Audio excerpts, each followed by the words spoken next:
En fait, après, avoir un peu étudié sa course et son histoire, je me suis rendu compte, au même titre que la Western State, elle faisait vraiment partie de l'histoire de l'ultra trail et avait une place atypique en fait, dans l'ultra trail mondial et en plus dans l'ultra trail américain.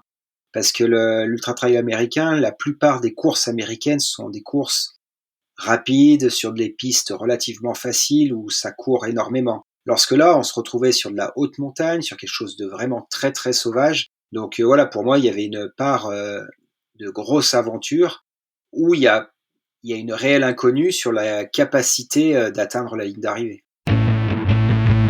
Bah, c'est l'inconnu qui fait peur. Et donc là, l'inconnu, il est lié à l'altitude et à la météo qui peut être très changeante. Et une météo très changeante à 500 mètres d'altitude, c'est pas une météo très changeante à plus de 4000 mètres d'altitude.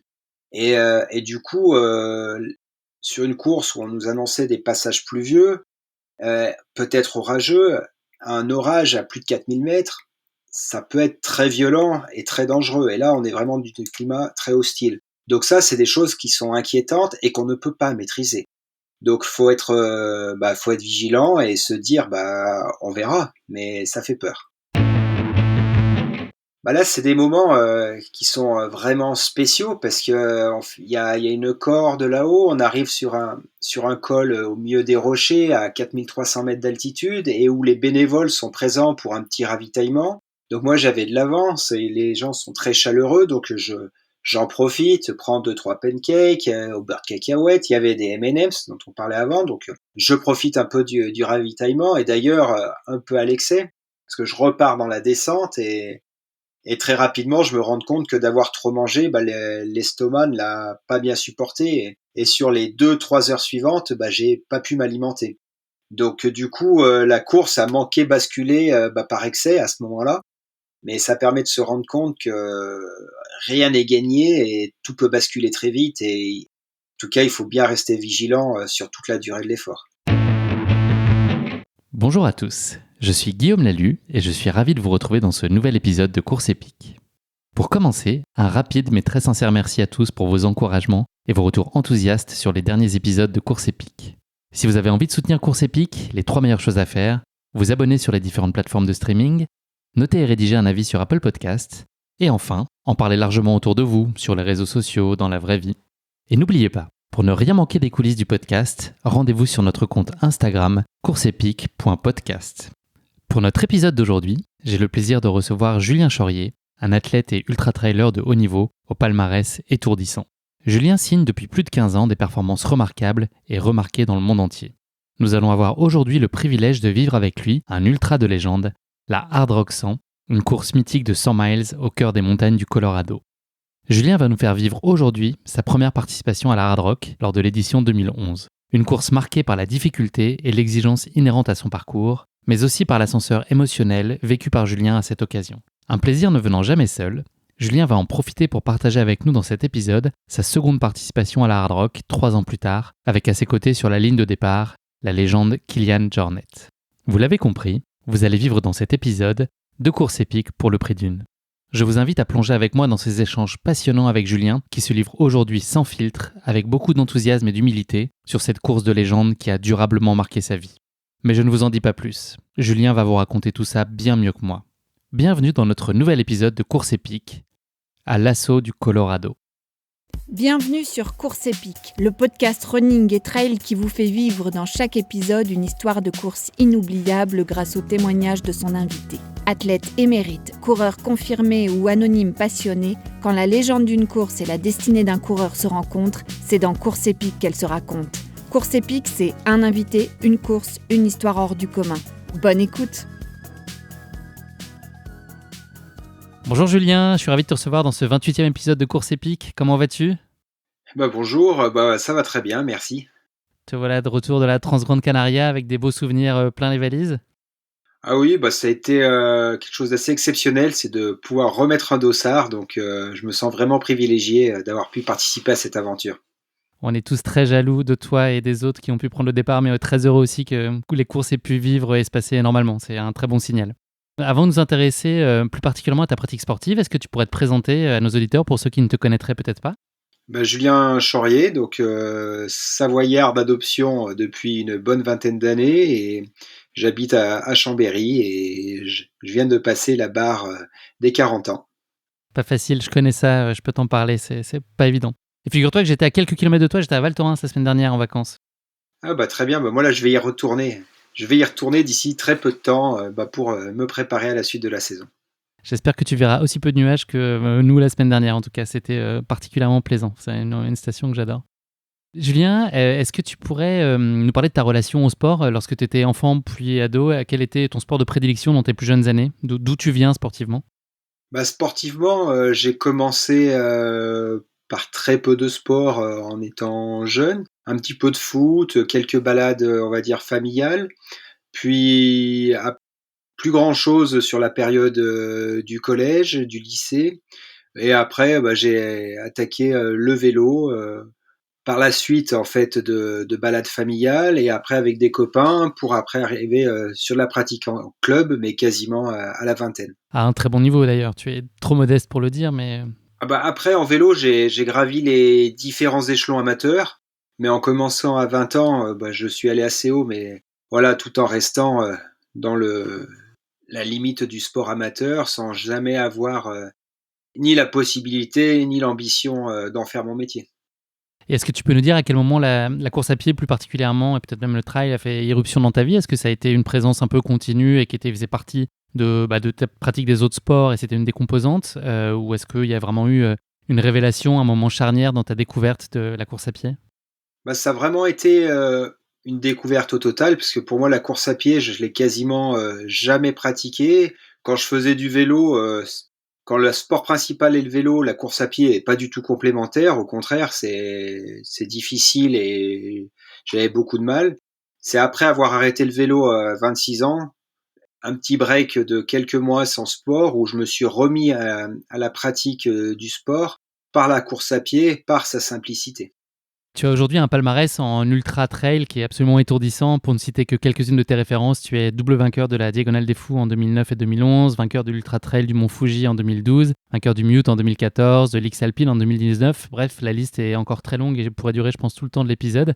Hormis la hard rock, dont on va parler un peu plus largement aujourd'hui dans cet épisode, est-ce que tu pourrais nous parler de un ou deux moments charnières dans ta vie de sportive jusqu'ici, une course, une rencontre, un moment où tu as senti une bascule à la fois dans ta vie de sportif, mais peut-être plus globalement de ta vie au sens plus global? Est-ce qu'il y a eu des moments particulièrement phares? Il y en a eu deux, je pense. Il y a eu la première course un petit peu longue que j'ai faite après 3-4 mois de course à pied sur la Saint-Élion. Donc où je me suis rendu compte que c'était une pratique qui était à la fois différente du vélo, mais qui me convenait sur la course longue distance. Donc là, ça m'a motivé à m'impliquer un peu plus dedans. Et tu as pu voir aussi tes capacités de performance, de jauger aussi ton potentiel et avoir des résultats très significatifs dès ces premières courses en fait. Et de prendre du plaisir à être compétitif sur une course de plus de 50-60 km. Donc là, ça a été le premier point. Et le deuxième, je pense, ça a été quasiment un an plus tard sur la CCC. Une course que je vis assez difficilement parce que blessé, une bonne tendinite au releveur dès le mi-parcours, que je finis dans la douleur. Et c'est là que c'est incroyable parce que les 3 derniers kilomètres, je me disais mais c'est du n'importe quoi, j'ai pas envie de faire ça, j'en referai plus jamais. Et passer la ligne d'arrivée, que je passe premier en plus, donc c'est surprenant de vouloir arrêter. Et je passe la ligne et là, une fois la ligne franchie, la remarque que je me fais, c'est j'aurais pas dû faire la CCC, pourquoi j'ai pas fait l'UTMB, la course complète.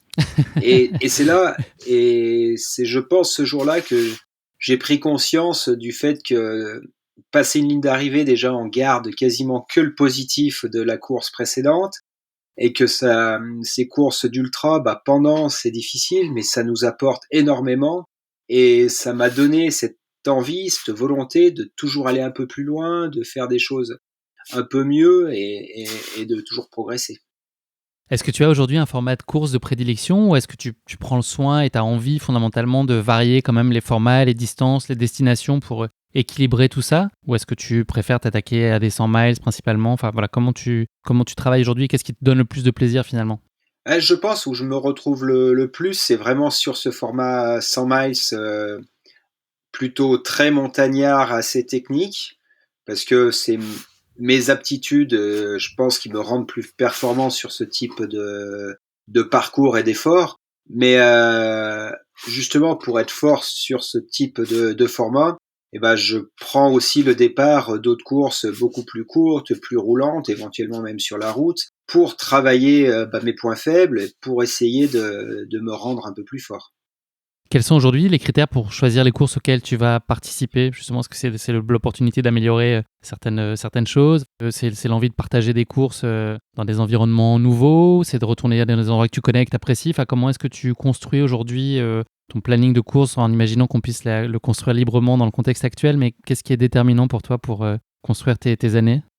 En général, la saison elle est toujours construite à partir d'un objectif ou deux objectifs principaux qui me font rêver, que j'ai déjà fait ou que je veux découvrir. Là, typiquement, c'était les objectifs 2020 et 2021 sont assez proches. Je voulais découvrir un 100 miles américain que je connaissais pas, donc l'objectif avait été mis à la Run Rabbit Run en septembre, et avec un autre objectif sur le début de l'été, qui devait être à Lager. Entre-temps, j'ai été tiré au sort à la Hard Rock, donc je me dis, Lager attendra une année de plus pour que j'aille le découvrir.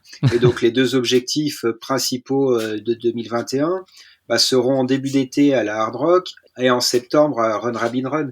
Donc là, une fois que j'ai posé les deux briques principales de la saison, les autres courses de préparation se font un petit peu avec les différents éléments que tu évoquais, c'est-à-dire à la fois des distances et des dates bien placées pour arriver à mes objectifs dans les meilleures conditions possibles, mais également du relationnel avec des organisateurs, avec des copains qui vont sur des courses, pour partager un maximum de choses. Donc c'est cette alchimie qui va me faire choisir les courses le reste de la saison.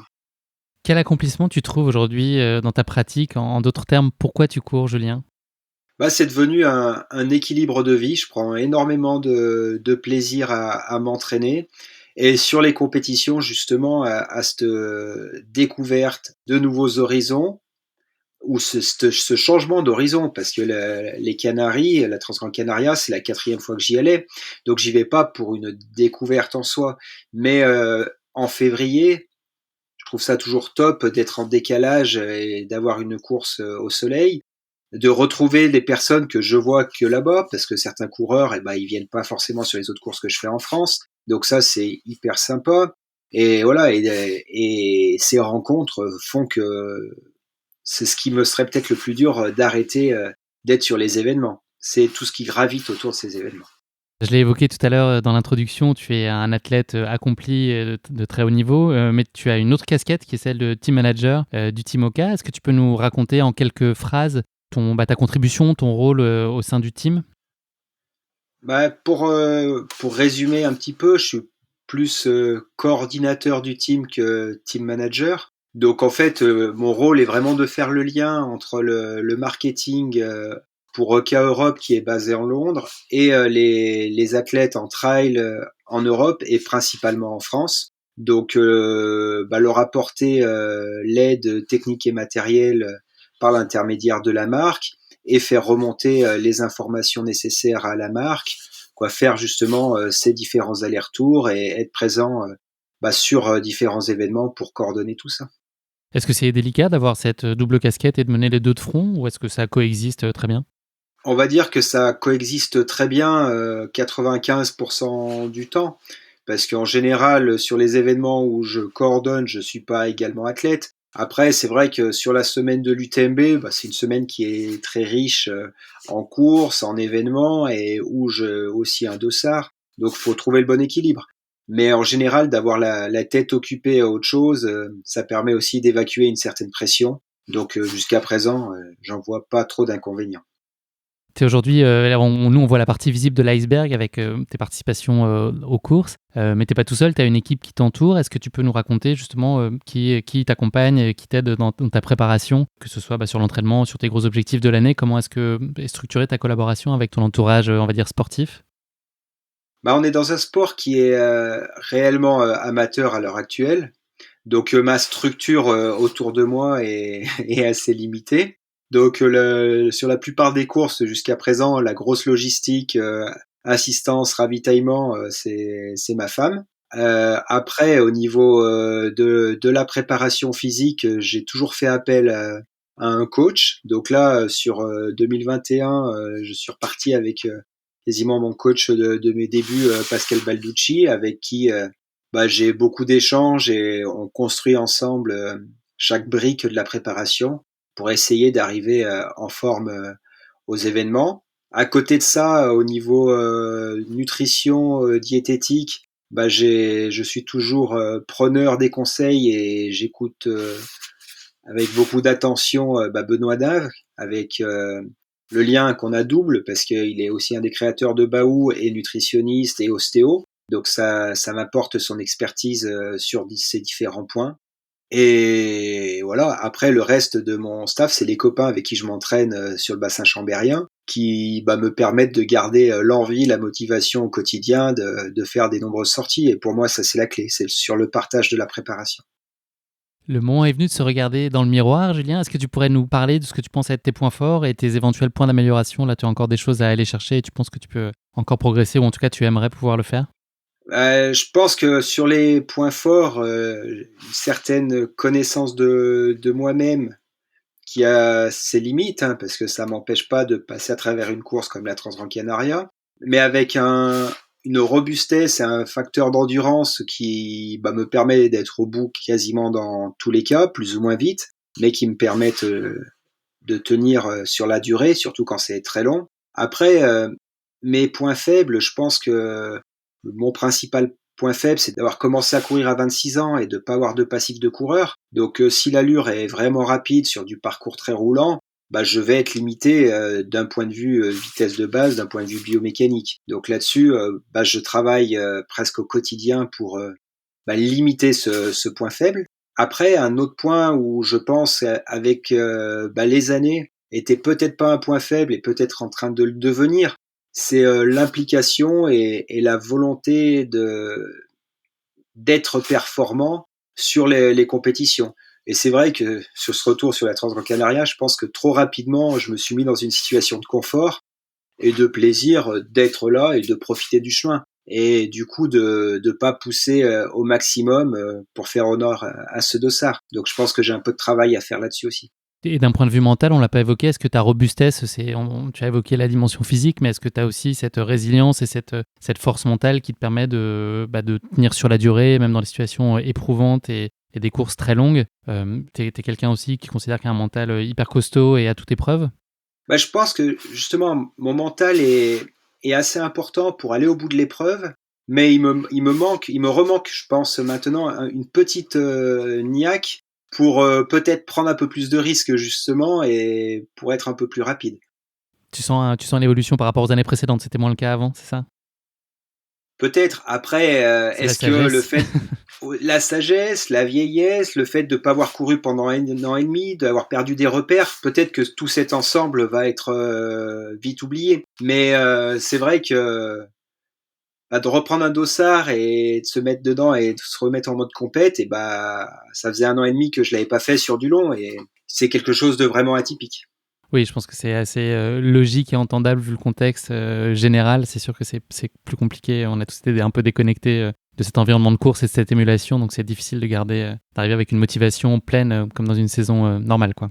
Merci beaucoup pour cette intro, Julien. On va passer à notre séquence de la basket chinoise. C'est un format de portrait chinois version sportif qui va nous permettre de continuer à mieux te connaître. La première question de cette basket chinoise, si tu étais un personnage fictif, qui serait-il? Un personnage fictif, j'aimerais bien être un Lucky Luke qui court plus vite que son ombre. Et je trouve l'image assez rigolote. Parfait, très bonne idée. Et si tu étais un animal, lequel serait-il? L'animal, quoi, j'aimerais bien, parce que je trouve que c'est un animal qui a beaucoup de grâce et qu'on redécouvre un peu dans nos régions, c'est être un lynx, parce que c'est le chat, mais le beau chat sauvage et avec beaucoup de classe. Dans toute sa splendeur. J'ai cru que tu allais me répondre Jolly Jumper. dans la continuité de ta première réponse. Ok, super. Et enfin, est-ce qu'il y a un sportif ou une sportive qui suscite une forme d'admiration ou un respect particulier chez toi, pas nécessairement dans le domaine de la course à pied, mais est-ce qu'il y a un sportif un peu iconique pour toi? Bah, quand j'ai commencé en fait le sport, et il y a toujours un sport qui m'a impressionné, et à l'époque c'était sur le biathlon, et c'était Raphaël Poiré.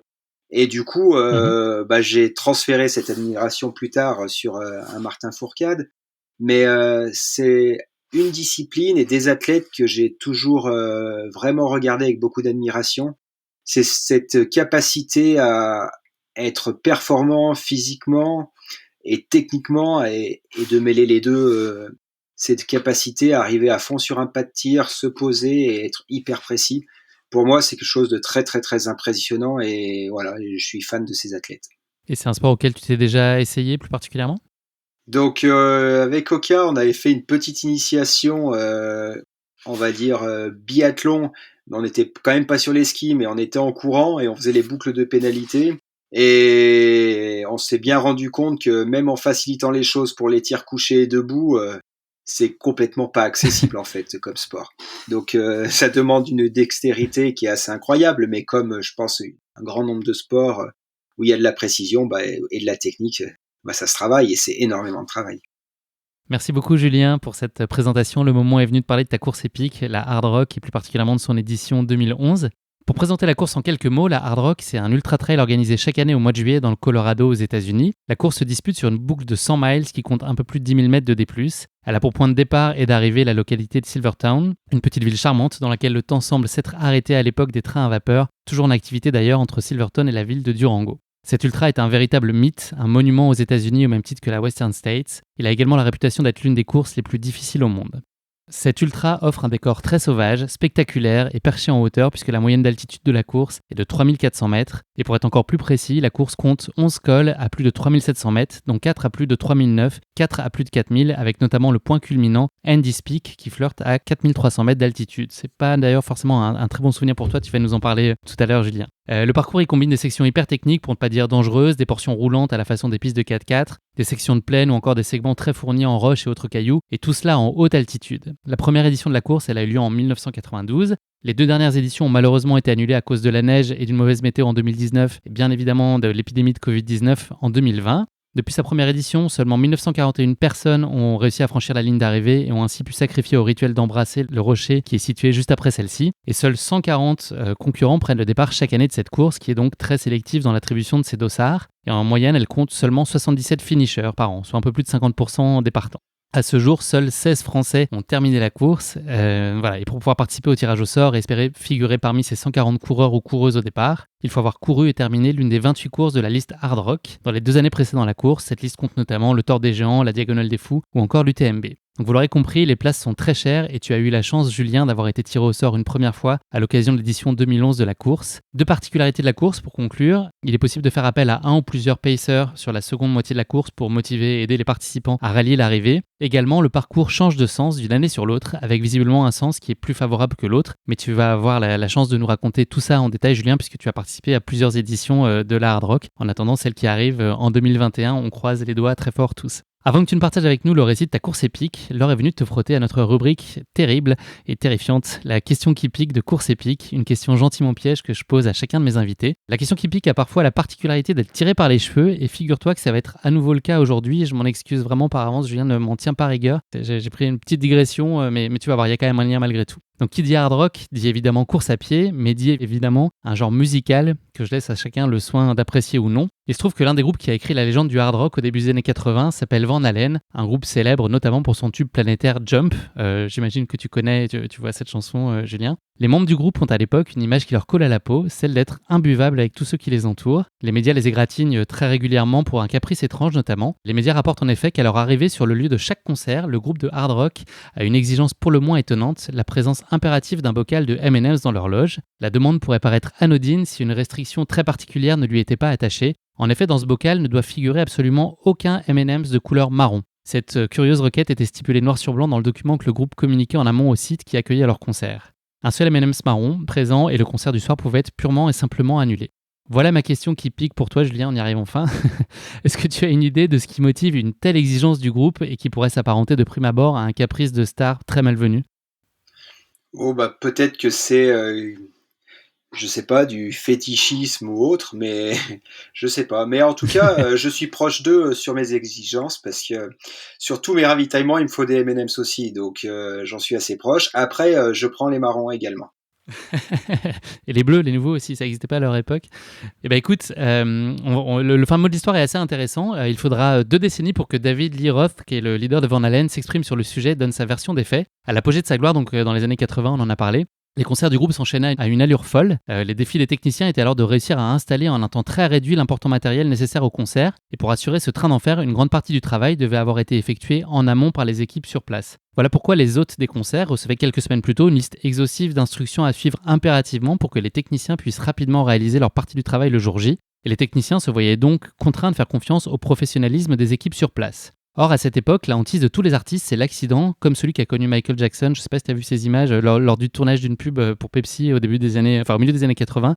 Il a reçu en fait une lumière sur le crâne qui a fait brûler en fait ses cheveux et son crâne jusqu'au 3e degré. Et donc c'est un peu la parano à cette époque dans le domaine de la musique. Et donc c'était à présent, ce risque-là était présent à l'esprit de tous ceux dont les spectacles mobilisent des équipements électriques et pyrotechniques importants comme c'est le cas de Van Halen. Et donc face à ces contraintes, le groupe a trouvé cette façon inattendue d'appréhender le niveau de danger encouru. Lorsque David Lee Roth entrait dans sa loge et était confronté à la vue d'un M&M's marron, ordre était donné aux techniciens du groupe de revérifier scrupuleusement le moindre détail des installations. Si les organisateurs du concert avaient omis de prendre en compte cette demande pour le moins incongrue, cela signifiait que peut-être d'autres exigences autrement plus critiques pouvaient avoir été ignorées. Si en revanche le bocal ne comptait aucun M&M's marron, alors les techniciens du groupe pouvaient relâcher leur niveau de vigilance et le groupe se produire beaucoup plus sereinement. Donc finalement pas de caprice de star, mais un stratagème ingénieux qui permettait aux techniciens d'éviter de s'épuiser dans des contrôles systématiques de tous les éléments nécessaires au bon déroulement des opérations.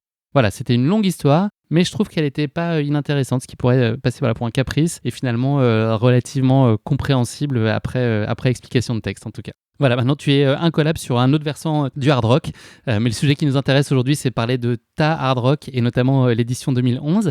Pour commencer, Julien, est-ce que tu peux nous dire comment s'est présentée à toi l'opportunité de participer à cette édition 2011 ? Est-ce que c'est un projet que tu nourrissais depuis longtemps ?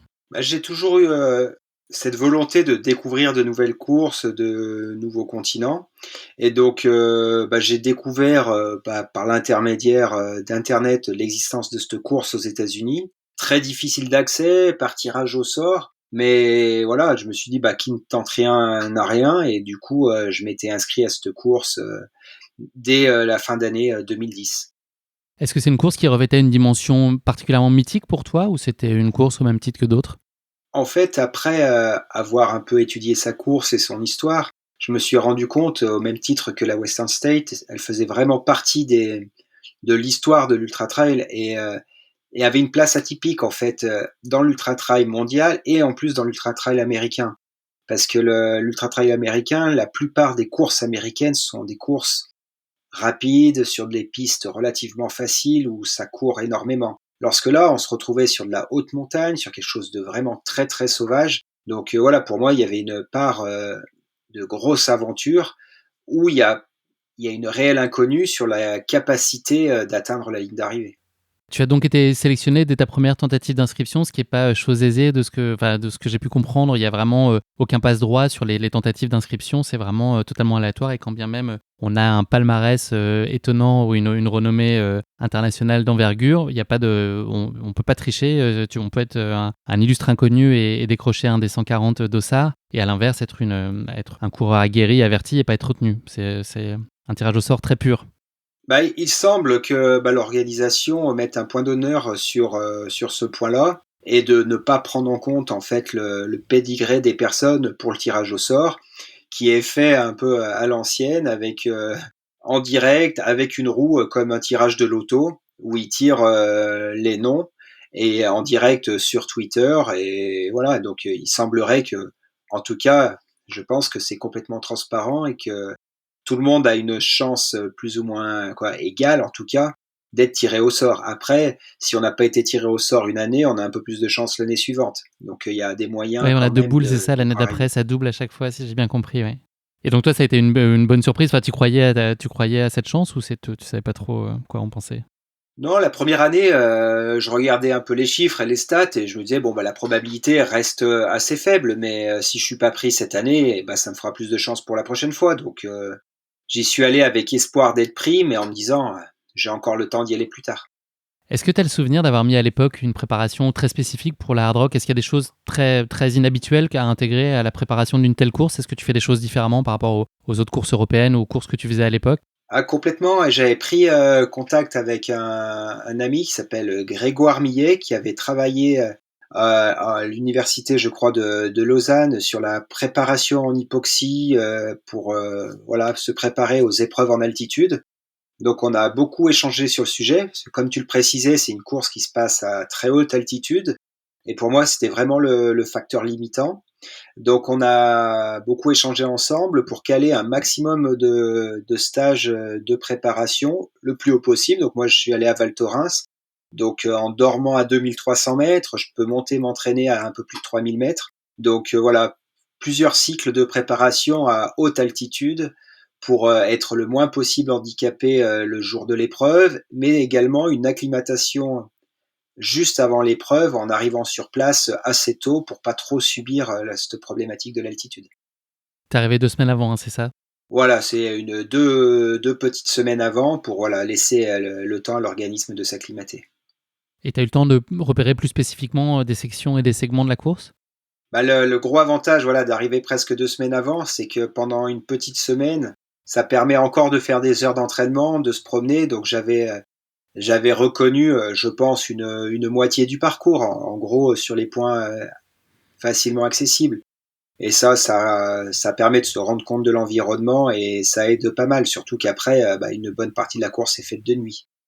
Oui, c'est ça ce que j'allais dire, c'est il me semble que tu t'es attaché plus particulièrement à faire du repérage sur les secteurs que tu allais être amené à parcourir de nuit, c'est ça? Oui, parce qu'ils étaient facilement, repérables pour la plupart.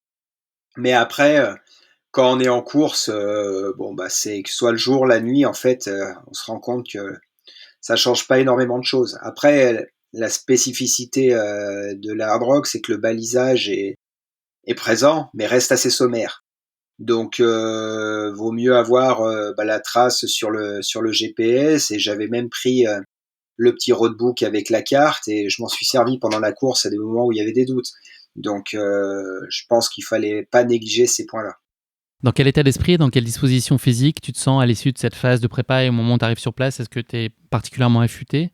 Pas d'alerte, pas de blessure, sous-jacente? Non, tout allait très bien, et après en plus il y a un paramètre, c'est que passer du temps en altitude, bah, ça fait consommer plus à l'organisme. Donc en fait, ça m'a permis justement d'arriver, très bien et préparé et très affûté, pour l'événement. Donc pas forcément avec une grande confiance en moi, parce qu'il y a la peur et elle est légitime de l'énormité de l'objectif, mais avec, voilà, l'impression de tout avoir mis en place et pour que ça fonctionne bien. Tu as la chance d'avoir 2 pacers de très haut niveau qui vont t'accompagner sur la deuxième partie de la course, on va en parler plus tard. Comment tout ça s'est monté? Comment s'est organisé cette collaboration avec eux? Bah, la relation, elle s'est faite, assez, facilement avec, à l'époque, bah, la structure au sein du team Salomon, 2 coureurs que j'avais rencontrés, sur des regroupements, sur des stages, qui étaient dispo et voilà, qui avaient envie de s'impliquer avec moi sur ce projet. Donc ça a été, bah, vraiment chouette, quoi, de partager avec, Ryan Sandes et Ricky Yates, une, grosse moitié de la course, et ça, c'est vraiment chouette et je les remercie encore pour ces moments de partage. Tu l'as très rapidement évoqué juste avant, mais avec quelles ambitions tu te présentes sur la course? Est-ce que tu joues la gagne ou est-ce que tu viens avant tout pour vivre une grande expérience et faire au mieux sans nécessairement viser les toutes premières places? Parce qu'il y a une part d'inconnu qui est évidemment extrêmement forte sur ce genre de course quand c'est une première participation. Donc est-ce que tu es plutôt là pour le plaisir et faire à ton niveau le mieux possible? Ou est-ce que dans un coin de ta tête, tu as quand même envie d'être en haut de la boîte et à la première place de la course?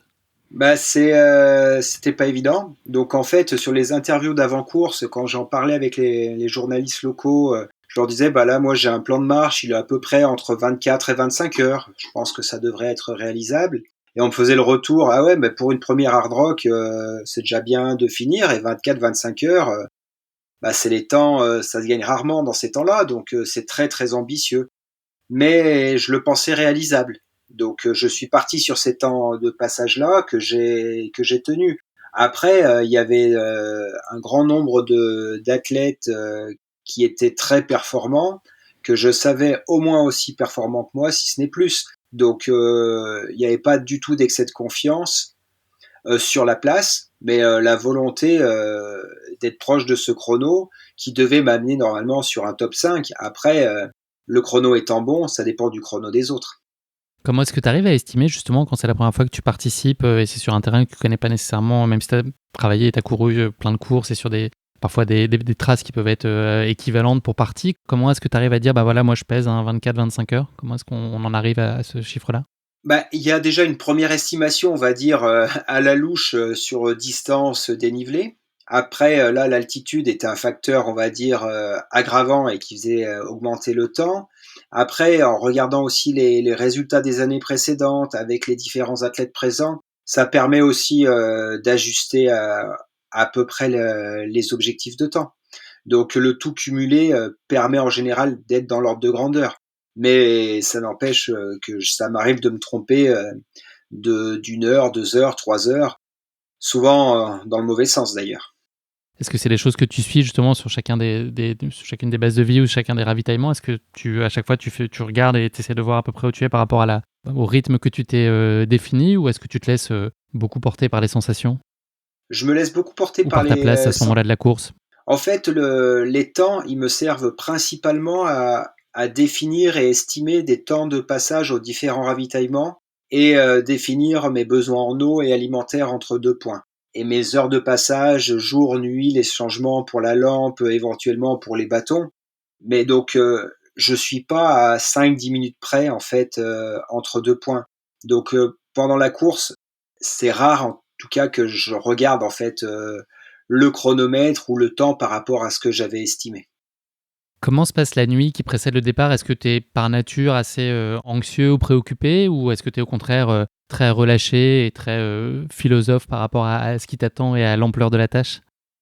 En général, je pense, j'arrive normalement à dormir correctement en essayant de mettre de côté tous les éléments de stress et d'inquiétude.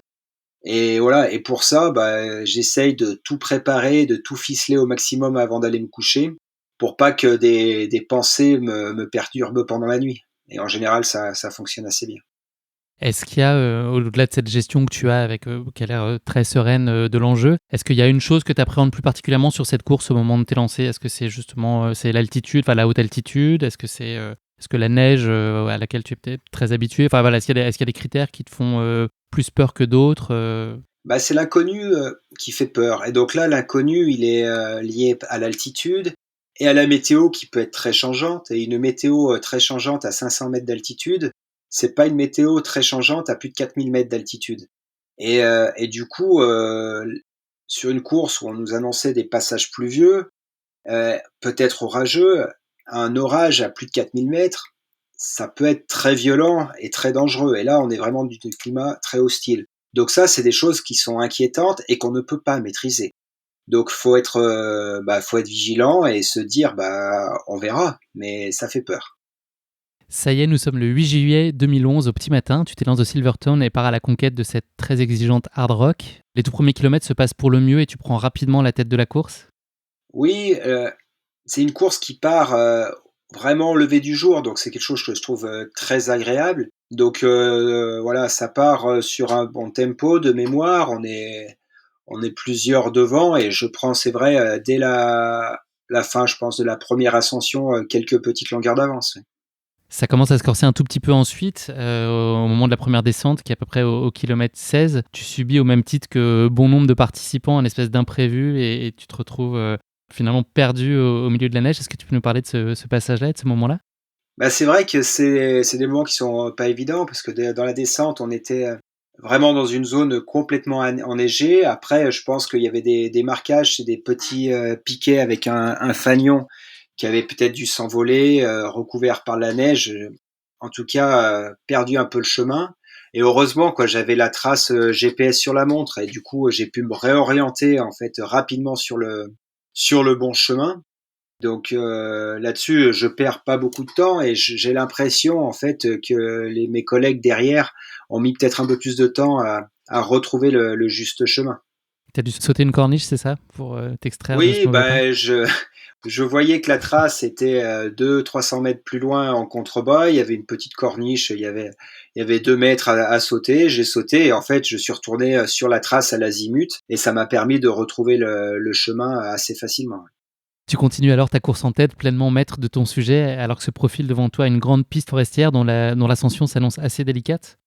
Ouais, c'est les parties sur lesquelles je pêche normalement un peu plus, c'est-à-dire les pistes, les pentes, on va dire aux alentours ou en dessous les 10%, où il faut pas marcher, où il faut courir, mais c'est dur de courir.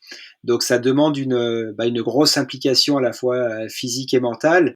Et surtout, quand sur cette piste-là, il y a peut-être 7 ou 8 kilomètres à faire. Donc c'est long et c'est difficile. Mais là, ce jour-là, j'ai réussi justement à bien rester dans ma course et à fournir un bel effort et pas trop la subir.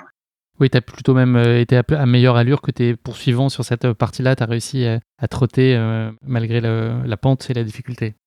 Oui, tout à fait. Mais là, ça se joue en fait à pas grand-chose parce que j'étais sur un petit trot qui a été efficace. Je serais passé à la marche, j'aurais peut-être perdu 2 km/h. Donc à la fin de la montée, ça fait tout de suite quelques minutes, 5-6 minutes de perdu ou de gagné. Donc c'est là ce jour-là, ça a joué à ma faveur. J'ai réussi à le faire et j'espère que j'en serai de nouveau capable. Là, tu as parcouru plusieurs dizaines de kilomètres et donc tu as franchi un certain nombre de cols. Est-ce que déjà tu trouves cette hard rock particulièrement technique et exigeante? Est-ce que tu vois déjà des premiers impacts de l'altitude et de la neige, ou est-ce que tu arrives à t'acclimater finalement sans trop de difficultés? Quel est ton retour d'expérience là au bout de quelques heures de course? Est-ce que ça s'annonce difficile selon toi? Ce qui s'annonce difficile, je me rends bien compte que passer les 3500, 3700 mètres d'altitude, faut accepter en fait de se sentir plus faible. Et c'est pas un problème, on va dire, momentané de forme, c'est vraiment lié à l'altitude. Donc faut faire le dos rond, le temps de passer le col et de redescendre un peu de l'autre côté. Donc ça, faut l'accepter, faut pas trop lutter contre. Et c'est quelque chose que j'ai dû très rapidement intégrer. Et après là-dessus, malheureusement et heureusement, je sais pas, on n'est pas tous égaux, donc certains étaient pas du tout impactés, certains l'étaient peut-être plus que moi, mais moi je l'étais déjà un petit peu. À mi-parcours, tu peux compter sur le soutien de tes pacers. Est-ce que leur arrivée, c'est très bénéfique pour toi? Est-ce que tu ressentais vraiment ce besoin-là de façon urgente et express qui se joignait à toi pour la fin de la course? Qu'est-ce que ça a changé comme dans la dynamique en fait, de plus être seul au moment où ils t'ont rejoint? Il y a plusieurs paramètres. Le premier, c'est un sentiment de sécurité, parce que étant peu au départ, il y a rapidement des écarts et on voit personne devant, on voit personne derrière. Donc d'avoir quelqu'un avec nous, ça soulage, parce qu'on se dit si je me perds, si je me fais mal, il y a plus de soucis. Ensuite, ce regard extérieur, justement, me permettait de moins avoir à me poser de questions sur le parcours, parce que le pacer, avec sa lucidité, voyait mieux le balisage que moi et pouvait m'aider là-dessus. Et ça, c'est des choses importantes. Mais également me donner un peu des informations extérieures sur les écarts, la tenue de la course. Voilà, il essayait de se renseigner et de me redonner ces infos que moi, je pouvais pas avoir accès. Au kilomètre 105, tu abordes alors un passage particulièrement délicat, Andy's Peak, qui est le point culminant de la course à pratiquement 4300 mètres d'altitude. Est-ce que tu peux nous parler plus spécifiquement de ce passage-là qui a été un moment assez charnière pour toi dans la course? Là, c'est des moments qui sont vraiment spéciaux parce que il y a une corde là-haut. On arrive sur un col au milieu des rochers à 4300 mètres d'altitude et où les bénévoles sont présents pour un petit ravitaillement. Donc moi, j'avais de l'avance et les gens sont très chaleureux, donc j'en profite, prends 2-3 pancakes au beurre de cacahuète. Il y avait des M&M's dont on parlait avant, donc je profite un peu du ravitaillement et d'ailleurs un peu à l'excès parce que je repars dans la descente et très rapidement, je me rends compte que d'avoir trop mangé, l'estomac ne l'a pas bien supporté. Et sur les 2-3 heures suivantes, j'ai pas pu m'alimenter. Donc du coup, la course a manqué basculer par excès à ce moment-là. Heureusement, après ces 2-3 heures à pas m'alimenter, tout s'est rééquilibré et j'ai pu fonctionner de manière totalement normale. mais ça permet de se rendre compte que rien n'est gagné et tout peut basculer très vite et en tout cas, il faut bien rester vigilant, sur toute la durée de l'effort. Ça a altéré concrètement, très significativement, ta performance à ce moment-là, tu penses? Juste pour mesurer à quel point ça a été un handicap pour toi. Est-ce que ça reste très marginal ou vraiment, tu as pris un coup de fusil et ça a tempéré ton allure et tu t'es fait reprendre, potentiellement pas mal de temps par tes poursuivants? Je pense que ça m'a impacté mentalement. Après, je pense que, étant donné que c'est resté sur une durée assez limitée, je pense pas que c'est trop impacté en fait, mon allure, parce qu'au bout de 2-3 heures, les choses se sont remises en place. Si au bout de 2-3 heures, j'avais toujours pas pu m'alimenter, j'aurais basculé, justement sur une zone, d'hypoglycémie, de perte d'énergie et de force et là, ça aurait été très impactant. Donc je pense que j'ai eu de la chance que ça se rééquilibre, assez tôt pour pas être trop préjudiciable. La nuit arrive alors sur la course. Est-ce que toi, c'est, un moment que tu appréhendes particulièrement? Est-ce que c'est plus difficile pour toi et c'est un exercice qui t'est moins favorable, la partie de nuit ou au contraire, c'est un moment que tu chéris et que tu apprécies particulièrement dans tes courses?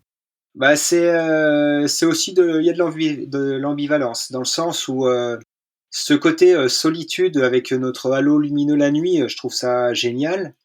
Mais ensuite, on perd, ce côté, des paysages qui, du coup, sont assez réduits de l'environnement et on n'en parle pas souvent, mais on perd aussi tous les bruits de la montagne. On n'entend plus un oiseau, on n'entend plus rien pendant cette période de la nuit. Donc, voilà, c'est une grande solitude qui apporte autant qu'elle surprend. Donc, les 2 se disputent. Donc il y a des points que j'adore, d'autres que je trouve très difficiles. Mais où j'ai le plus de difficultés, c'est en général, c'est au lever du jour, justement, parce que l'organisme n'a pas dormi. Et là, il se dit, eh, mais là, le jour se lève, j'ai pas dormi. Et c'est souvent à ce moment-là, au contraire, que j'ai un gros coup de mou. Plutôt au lever du jour que pendant toute la nuit. À 15-20 kilomètres de l'arrivée, tu connais un autre coup de chaud suite à une annonce d'écart sur tes poursuivants qui s'avère peu rassurante. Est-ce que tu peux nous raconter ce qu'on te raconte à ce moment-là et l'impact que ça a sur toi? Ouais, je pense que c'est à une vingtaine de kilomètres de l'arrivée, ou peut-être 25, on m'annonce avec 45 minutes d'avance, donc je suis assez serein. Un petit peu plus loin, on m'annonce avec 15 ou 20 minutes d'avance, et vers le 15e, justement, on me redonne l'écart à 5 minutes. Alors là, je me dis, c'est pas possible, ça revient vraiment fort derrière. Et donc, je m'investis, on va dire, à 200% sur cette dernière partie. Là, je me rappelle sur la dernière descente, à y aller vraiment à tombeau ouvert, à tout donner en me disant, il faut surtout pas que j'ai des regrets, je donne tout, je donne tout. Et si je me fais rattraper, c'est comme ça, il aura été plus fort et j'aurais tout donné et je regretterai pas. Et du coup, voilà, et j'arrive à 5 kilomètres de la fin, on traverse une grande rivière et de l'autre côté, il y a le staff qui est là et qui me dit: «Ah, je sais plus, c'est 45 minutes ou 1 heure d'avance, super, t'as gagné, il te reste pas grand-chose». Et là, mais j'en étais à leur poser la question: «Il est où derrière?» Je me retournais et en fait, j'ai appris après qu'en fait, c'était du malentendu, au niveau communication. Moi, je posais la question avec l'anglais en anglais, il me répondait, je me disais: «J'ai mal compris». Donc j'ai demandé à Ricky Yates, qui étant américain, d'aller reposer la question au bénévole et le bénévole lui confirmait les écarts que j'avais entendus. Et en fait, le malentendu, c'est qu'à la radio, ils annonçaient le passage Julien Chaurier au passage au ravitaillement et 5 minutes plus tard, passage de Dakota Jones, au ravitaillement. Sauf qu'en fait, il y avait un ravitaillement d'écart entre nous. Et ça, là, on l'avait pas eu l'info. Et le bénévole ne l'avait pas compris non plus. Et c'est pour ça que les écarts étaient faussés. Et une fois que j'ai connu la vérité, ça m'a permis de finir les 5 derniers Relâché. kilomètres de manière beaucoup plus soulagée et détendue. Donc c'est pas le frère de Dakota Jones qui t'a fait, monter en pression en te donnant des faux écarts pour espérer te déstabiliser, c'était juste un problème Non, de non. communication. C'était un problème de communication entre, les bénévoles qui avaient une information et nous qui l'avons compris différemment. Est-ce que tu peux nous parler de l'arrivée à Silverstone, qui est un exercice un peu particulier, puisque c'est un contexte qui est à des années-lumière de ce qu'on peut avoir l'habitude de voir et de connaître, peut-être notamment sur les courses européennes. Je pense à Chamonix en particulier, mais il y a plein d'autres exemples dans plein d'autres courses. Là, c'est pas du tout ça le décor. Ton arrivée, elle se fait d'une façon extrêmement intime. Oui, après c'est à l'image de la ville, c'est-à-dire que l'arrivée, elle se fait sur la route principale, sur l'axe principal, parce que la route n'est pas goudronnée, et on arrive justement sur cette ligne qui est peut-être même pas tracée au sol d'ailleurs, et on embrasse ce rocher. Mais du coup, il y a quasiment pas de spectateurs autour. Donc c'est quelque chose qui est pour l'époque était assez atypique. Mais voilà, c'est tout aussi riche en émotions en fait que d'avoir énormément de monde, parce que le peu de personnes présentes apporte énormément. Tu conclus ces 100 miles à une remarquable première place après 25h17 de course, donc tu t'étais pas trompé en tout cas dans tes pronostics et tes estimations d'avant-course. Qu'est-ce que tu ressens au moment de franchir cette ligne d'arrivée et d'embrasser le rocher qui est très symbolique sur cette course? C'est les premières choses que tu éprouves, c'est quoi? C'est de la fatigue, c'est de la fierté, qu'est-ce qui prend le dessus? Et c'est comme à la fin de chaque course, la première chose, je pense que c'est un énorme soulagement que ce soit fini, parce que forcément ça fait mal dans les jambes, ça fait mal dans les pieds, ça fait mal de partout. Donc le soulagement d'avoir fini, et après la satisfaction et la fierté énorme d'avoir bouclé à peu près dans mes objectifs, et à la première place, pour moi, ce monument de la course à pied. Et justement, est-ce que cette course a été à la hauteur de ce que tu en imaginais? Est-ce que sa difficulté, ou par rapport à toi, l'historique de course que tu avais pu courir jusqu'alors, est-ce que vraiment la hard rock, c'est quelque chose qui est à part et c'est un cran au-dessus ou un cran différent de ce que tu as pu connaître jusqu'alors? Ça a vraiment confirmé ma vision des choses, c'est son côté hors norme et extraordinaire, qui m'a donné envie d'y retourner. Et globalement, des événements aussi durs et importants, il y en a peu sur lesquels j'ai eu envie de retourner. Mais là, en fait, ce côté sauvage, cette grandeur, m'a vraiment, voilà, m'a bluffé et m'a émerveillé, et m'a donné envie d'y retourner. Dans un premier temps, pour faire la course dans l'autre sens, et là, pour y retourner, pour la refaire quand même, parce que j'ai l'impression, là, Tu as pris 2011, goût, tu peux c'était le il y a dire. 10 ans. C'était il y a 10 ans, et donc voilà, j'ai envie d'y retourner pour Et voir. puis quand on est tiré au sort, ça se refuse encore moins, c'est une telle chance de faire partie des 140 privilégiés. C'est tout à fait ça, et c'est vrai que là, moi, je me suis réinscrit au tirage au sort sans trop y croire, en me disant d'ici que je continue à courir dans les 5 ou 10 prochaines années, j'aimerais bien y retourner une fois, donc je remets mon billet dans la loterie, on verra quand ça sort. Là, c'est ressorti très vite, donc le calendrier a été adapté pour faire la place à cette aventure. Est-ce que c'est une surprise pour toi finalement de performer aussi bien alors qu'on était dans le cadre d'une première participation avec toutes les inconnues que ça pouvait soulever? Est-ce que finalement c'est une surprise pour toi d'avoir tenu le rythme que tu avais imaginé et puis de remporter la course? Avec l'expérience, je dirais, je sais pas si c'est vrai dans tous les domaines, mais la première fois est souvent la meilleure, parce que il y a tellement à la fois d'attente, de peur, de respect, et cette peur de pas y arriver qui va nous pousser à être hyper concentrés, rigoureux sur la préparation, en tout cas pour moi. Je pense que je suis jamais autant rigoureux que sur une course que je ne connais pas et que j'ai envie de réussir. Lorsque si je l'ai déjà réussi une fois, j'ai tendance peut-être à la prendre un peu plus à la légère, de manière consciente ou inconsciente. Là, je reprépare la même course pour le mois de juillet, et de déjà l'avoir réussi, je suis persuadé que je vais pas la préparer aussi bien et aussi rigoureusement que je l'avais préparée en 2011. Même si je veux tout faire bien, dans un coin de la tête, le cerveau, il se dit, t'as déjà réussi, donc tu vas y arriver. Et c'est une erreur. Est-ce que cette course, elle t'a appris des choses sur toi? Ah oui, mais toutes les courses m'apprennent énormément, et ce côté résilience face à la difficulté, elle me surprend à chaque fois. Et là, c'était lié à ce paramètre de l'altitude. Ça m'a permis de me rendre compte à quel point l'altitude m'impactait, mais j'absorbais ce paramètre-là et je faisais face. Et là-dessus, j'ai beaucoup appris. Est-ce qu'il y a une image que tu retiens plus particulièrement et qui représente cette édition-là? Est-ce qu'il y a un moment que tu as figé dans ton esprit? Si je te parle de Hard Rock 2011, quelle est la première image qui te vient en tête? Après, c'est un peu des images à la fois réelles et à la fois de la vidéo qui a été faite sur l'événement, mais je me vois encore sur les derniers 500 mètres de la course. J'ai l'impression de courir en slow motion parce que ça va pas très vite. Mais au niveau de cette ville déserte de western, ville minière, et c'est vraiment cette image qui me reste. Oui, parce qu'on n'a pas parlé, mais vous traversez très peu de villages. Je crois qu'il y a à peu près 3 villages sur le parcours en tout et pour tout. Enfin voilà, c'est quand même une aventure très solitaire.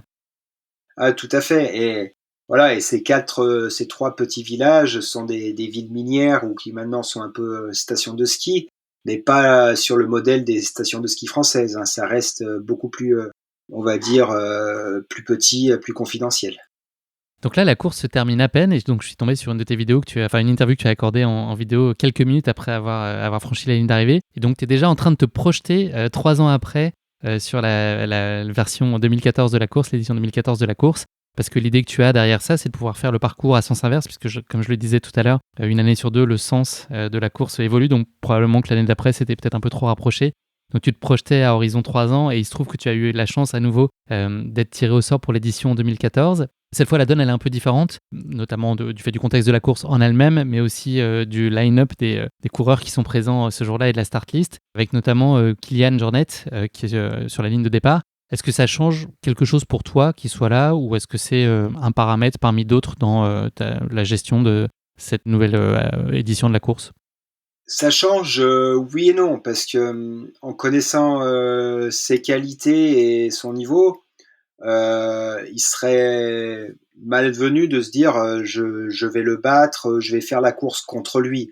Je fais pas la course contre un autre coureur et c'est encore moins contre un Kilian. Donc dans l'idée, c'est il va faire sa course. Moi, je ferai ma course. Autant certains coureurs, ils accélèrent, je vais essayer de m'accrocher un petit peu. Mais là, je sais que ce serait une erreur de ma part parce qu'il y a un différentiel de qualité qui est assez important.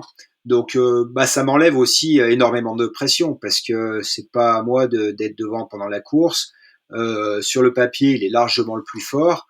Derrière, on était peut-être 4-5 à pouvoir jouer des places d'honneur. Et puis après, voilà. Donc, on l'a laissé faire la course comme lui l'entendait. C'est lui qui dicte le tempo. Oui, mais il dicte le tempo, mais sur la ligne de départ, je pars pas en me disant il va gagner et on fera la course pour une deuxième place. Après, tu joues ta carte à fond. Tout peut se passer pendant une course. Après, c'est sûr que s'il fait une course pleine, je serai loin derrière. Mais personne n'est à l'abri d'aléas. Donc, faut jamais relâcher la pression pour nous faire une course pleine. Et puis après, on voit bien ce qui se passe. Est-ce que le parcours inversé, il est selon toi, il t'est, tu penses, plus favorable sur le papier ? C'est vrai que je préfère le parcours année paire du coup, dans le sens où les montées sont plus raides et les descentes sont sur des pistes 4x4 plus roulantes. Donc pour moi, ça me paraît plus facile de monter sur du raid et de descendre en courant sur des longues faux plats que le contraire. Le départ est donné, donc très rapidement, un petit groupe de têtes se forme, dont tu fais partie. Et dès la première montée, Kilian s'illustre et Sida, par sa facilité, il fait un petit coup d'éclat ou un coup de bluff, on ne sait pas trop, mais il fait encore parler de lui avec des histoires de chaussures et de lacets. Il vous attend en haut de la montée, c'est ça, d'une des montées ?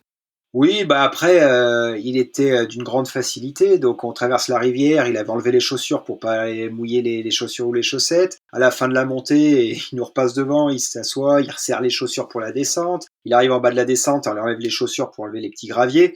Donc, en fait, on se rendait bien compte que nous, on était concentrés, impliqués dans la course, mais lui, il l'était avec facilité.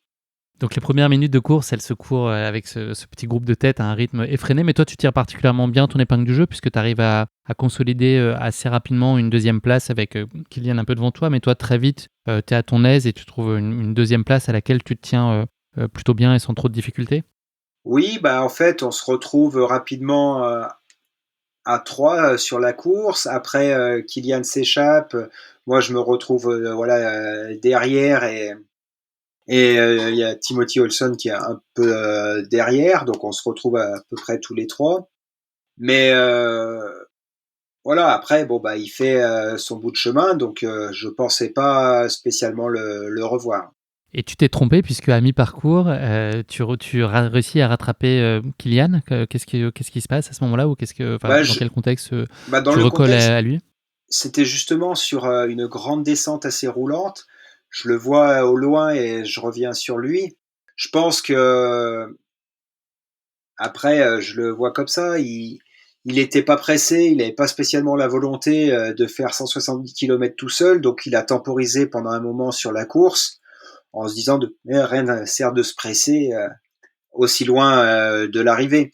Donc du coup, on se retrouve ensemble et on a dû faire une petite dizaine de kilomètres ensemble parce que, bah, sur le passage suivant, on revient sur ce Handy Peaks avec le point haut et passé les 3000 mètres d'altitude, bah, moi je commençais à bien peiner et lui était très à l'aise et s'est remis à trottiner et à partir de là, bah, je l'ai plus revu. Les conditions météo de cette année-là sont nettement plus défavorables qu'en 2011, notamment quand tu es en haute altitude, et c'est particulièrement angoissant et inquiétant. Toi, c'est quelque chose qui t'impressionne à ce moment-là, qui crée de l'inquiétude? Bah, ce qui est surprenant, c'est que c'est des choses qui me font un peu peur avant.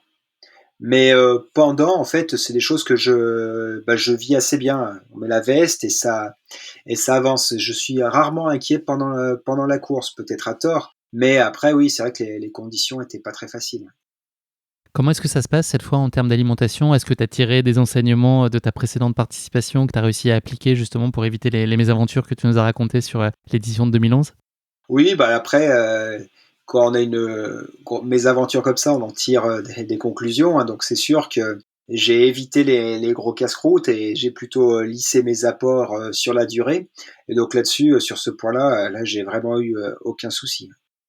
Tu connais par contre une fin de nuit qui est extrêmement compliquée avec un mal de dos qui te gagne progressivement et inexorablement. Est-ce que tu peux nous raconter physiquement ce qui s'est passé à ce moment-là et l'impact que ça a pu avoir sur toi et puis sur ta fin de course? Bah, à peu près une, vingtaine de kilomètres, de la fin de la course, je commence à avoir mal en bas du dos et cette douleur, lombaire en fait, me fait basculer vers l'avant et me pencher, de plus en plus et pour arriver, quasiment à l'équerre, à une quinzaine de kilomètres, de la fin de course et là je me dis, «Il reste 700 mètres ou 800 mètres de dénivelé positif à faire. Plier en 2 avec les bâtons, ça devrait le faire dans le sens de la pente». Mais j'étais très inquiet sur la manière dont j'allais pouvoir redescendre et finir sur le plat. Après, les écarts étant faits, devant, Kylian était loin, derrière moi, j'avais, je crois, 45 minutes d'avance. Donc je me suis dit, dans tous les cas, faut finir coûte que coûte. Donc, bah, cette fin de course a été bah, très très éprouvante, mais m'a apporté une énorme satisfaction d'être arrivé au bout. Ensuite, bah, j'ai élucidé rapidement le problème et le lendemain, bah, j'allais plus mal, hein. C'était une contracture au niveau des lombaires qui était, principalement due, d'après, ce qu'on m'a dit en fait, à ma respiration, qui était un peu trop haute avec l'altitude, contraction du diaphragme et justement contraction des lombaires. Donc, rien de grave, il y avait pas de grosses blessures, le lendemain matin, je me retenais à nouveau droit. À aucun moment tu as envisagé l'abandon à ce moment-là avec cette perspective des derniers kilomètres et de la descente que tu appréhendais, ça n'a jamais été un sujet? Non, l'abandon n'était pas envisagé et envisageable. Mais il y avait une inquiétude sur la capacité d'y arriver. Tu franchis la ligne d'arrivée à une magnifique deuxième place après 25h07 de course, soit 10 minutes de moins qu'en 2011. Est-ce que pour autant cette course, elle t'a paru moins difficile à gérer que la précédente? Quand rétrospectivement tu regardes les deux, laquelle te laisse l'impression de plus grande difficulté? En fait, le fait de changer de sens du parcours fait que les courses sont relativement différentes, au niveau de l'approche. Heu, je pense que la 2e a été presque plus facile à gérer, sur, 150 kilomètres, mais les 30 derniers ont été extrêmement difficiles. Donc voilà, c'est pas évident de dire laquelle a été la plus dure ou la plus facile. Très bien, bah écoute, merci beaucoup Julien pour ce récit passionnant et cette double performance absolument remarquable dans les montagnes du Colorado. Tu nous as un peu parlé de tes grands rendez-vous de l'année 2021. Qu'est-ce que tu attends plus particulièrement de cet hard rock? Qu'est-ce que tu en espères? Qu'est-ce que tu en escomptes de peut-être différent de ce que tu as connu lors des deux premières participations? Oh bah, j'en espère une, belle aventure en montagne et partagée avec des collègues qui m'accompagneront, sur cette deuxième moitié. Elle va peut-être ressembler un petit peu à celle, de 2014 avec, bah, au départ, un François Dene qui sera le Kylian Jornet de l'époque, qui est de d'un point de vue, forme, et capacité à réussir sur ce type d'épreuve, il a démontré, bah, sa grandeur. Donc ça va être, pour moi super intéressant et François est... Je crois que il avait tenté d'être tiré au sort déjà 3 fois. Je crois qu'il avait été retoqué 3 fois précédemment avant d'être retenu pour cette édition. Et oui, ça m'étonne pas. Et ça montre le côté en fait assez improbable de se retrouver au départ. Donc voilà, moi ce qui est génial, c'est que j'ai commencé les ultra trails avec un dossard avec François déjà en 2007, et on se retrouve pas mal d'années plus tard encore ensemble au départ d'une course. Et c'est chouette parce que ça montre les belles valeurs de ce sport, de durabilité, de respect de soi-même et d'éthique sportive, et je trouve ça vraiment chouette. Si on se projette à un horizon encore un petit peu plus lointain, tu vas prendre le départ en avril 2022 au Mexique d'une course que je trouve absolument géniale, c'est l'Ultra Run Raramuri. Est-ce que tu pourrais nous en dire un peu plus sur son concept ? Ce concept, pour moi, je le considère plus comme le concept d'une aventure, d'une découverte, donc de cette tribu mexicaine, où en fait c'est un ultra où il y a de mémoire 180 km et également un peu plus de 10 000 mètres de dénivelé positif.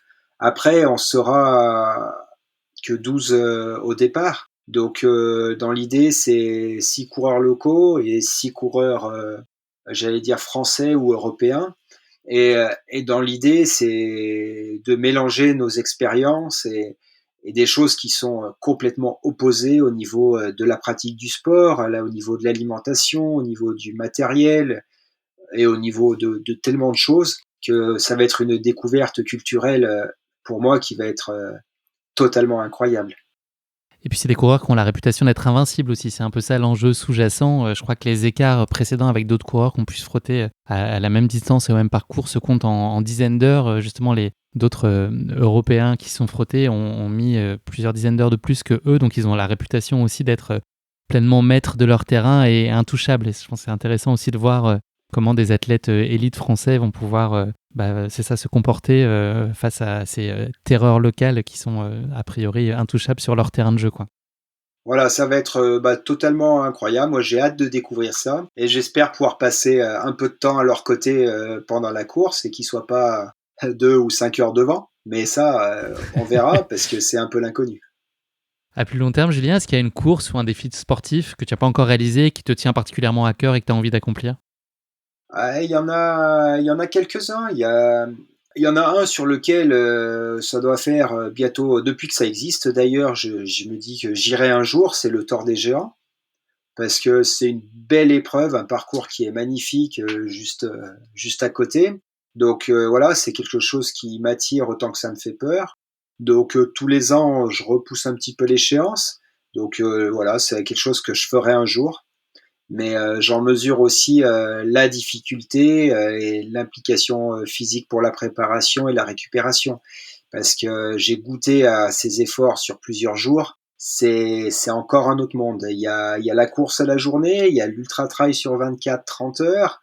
Et là, on passe sur une dimension de 80 heures. Donc, c'est encore un autre monde. Merci beaucoup Julien, je te propose de conclure cet épisode non pas avec le mot de la fin mais avec le motto de la fin, donc la phrase qui t'inspire ou qui te guide dans la vie. Est-ce que tu auras un motto à partager avec nous ? Oui, c'est une citation qui date d'un petit moment, qui vient d'un autre sportif, dans un domaine que je connais pas du tout mais qui est le tennis, et c'est Arthur Ashe. Et cette citation, c'est une des clés du succès, la confiance en soi, et une des clés de la confiance en soi est la préparation. Et voilà, pour moi, ça résume pas mal de choses. Et pour réussir ces épreuves vraiment difficiles, faut être en totale confiance. Et pour ça, faut mettre en œuvre tout ce qui est en nos capacités pour la réussir. Donc ça me convient parfaitement et j'y pense régulièrement. Parfait. Eh bien, écoute, merci beaucoup Julien, c'est malheureusement déjà la fin de cet épisode. Merci de nous avoir fait vivre dans tes pas cette course épique qui a marqué au fer rouge ta carrière et je pense même plus globalement ta vie. Bravo à toi encore pour cette éblouissante victoire, puis cette seconde place. En attendant, j'en suis certain, une sacrée perf lors de la prochaine édition de cette mythique course qu'est la Hard Rock. Merci encore pour nos échanges Julien, je te souhaite beaucoup de bonheur pour la suite de tes aventures et beaucoup de réussite pour tes défis à venir. Merci pour tout et à très bientôt. Merci beaucoup pour cet entretien. Avec plaisir, salut Julien. Merci à tous de nous avoir suivis, j'espère que cet épisode vous a plu. Pour ne manquer aucun épisode, n'oubliez pas de vous abonner sur les différentes plateformes de streaming. Et si le cœur vous en dit, N'hésitez pas à mettre le maximum d'étoiles sur iTunes, cela aidera Course Épique à se faire connaître plus largement encore.